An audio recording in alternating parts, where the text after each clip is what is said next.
बागेश्वर धाम जय हनुमान जय सन्यासी बाबा। बागेश्वर धाम जय हनुमान जय सन्यासी बाबा। बागेश्वर धाम जय हनुमान जय सन्यासी बाबा। बागेश्वर धाम जय हनुमान जय सन्यासी बाबा। विनती करत हूँ हाथ जोड़ बागेश्वर धाम जय हनुमान जय सन्यासी बाबा। बागेश्वर धाम जय हनुमान जय सन्यासी बाबा। बागेश्वर धाम जय हनुमान जय सन्यासी बाबा। बागेश्वर धाम जय हनुमान जय सन्यासी बाबा।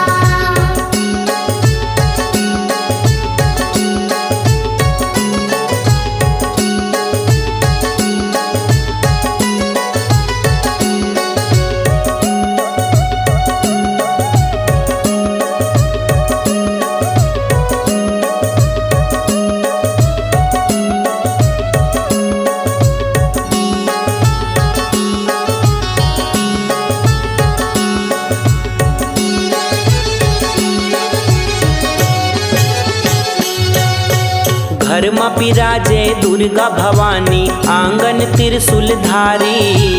मंदिर माँ तैहा बिराजे वीर गदा गाधारी।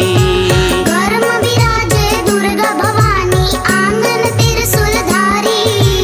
मंदिर माँ तैहा बिराजे वीर गदा गाधारी। दूर दूर के नर नारी मन तोर दरस बर आवत है। फूल पान नरियर ला चढ़ा के मन के मनौती मनावत है। मन के मनौती मनावत है गा मन के मनौती मनावत है। फूल पान नरियर ला चढ़ा के मन के मनौती मनावत है। बिनती ला सुन ले बे मोर बागेश्वर धाम जय हनुमान जय सन्यासी बाबा।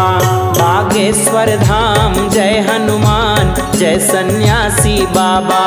बागेश्वर धाम जय हनुमान जय सन्यासी बाबा।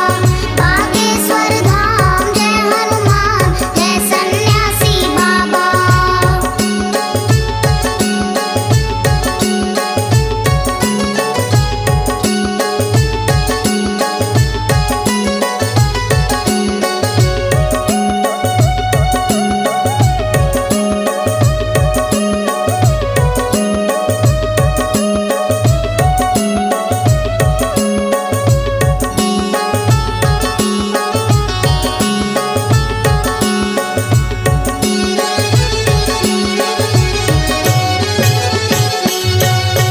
पीपर तिरमा मंदिर बने हैं बैठे कर माँ माता। तोरे आगू माँ हाथ जोड़े है हनुमत भैरव बाबा। हनुमत भैरव बाबा माता हनुमत भैरव बाबा। तोरे आगू माँ हाथ जोड़े हनुमत भैरव बाबा। 12 रुद्र के लिंग बने हैं जय जय भोलेनाथ के। दर्शन पाथन तोरे आगू माँ शनिदेव महाराज के। शनिदेव महाराज के गा शनिदेव महाराज के। तोरे आगू माँ दर्शन पाथन शनिदेव महाराज के।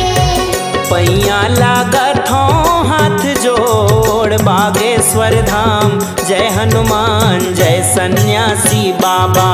बागेश्वर धाम जय हनुमान जय सन्यासी बाबा। बागेश्वर धाम जय हनुमान जय सन्यासी बाबा। बागेश्वर धाम जय हनुमान जय सन्यासी बाबा। विनती करत हूँ हाथ जोड़ बागेश्वर धाम जय हनुमान जय सन्यासी बाबा। बागेश्वर धाम जय हनुमान जय सन्यासी बाबा। बागेश्वर धाम जय हनुमान जय सन्यासी बाबा। बागेश्वर धाम जय हनुमान जय सन्यासी बाबा।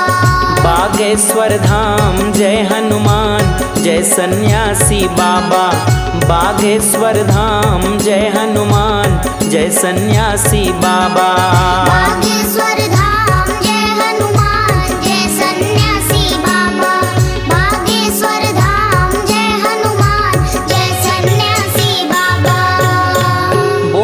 बागेश्वर बालाजी सरकार की जय। बोले सन्यासी बाबा की जय।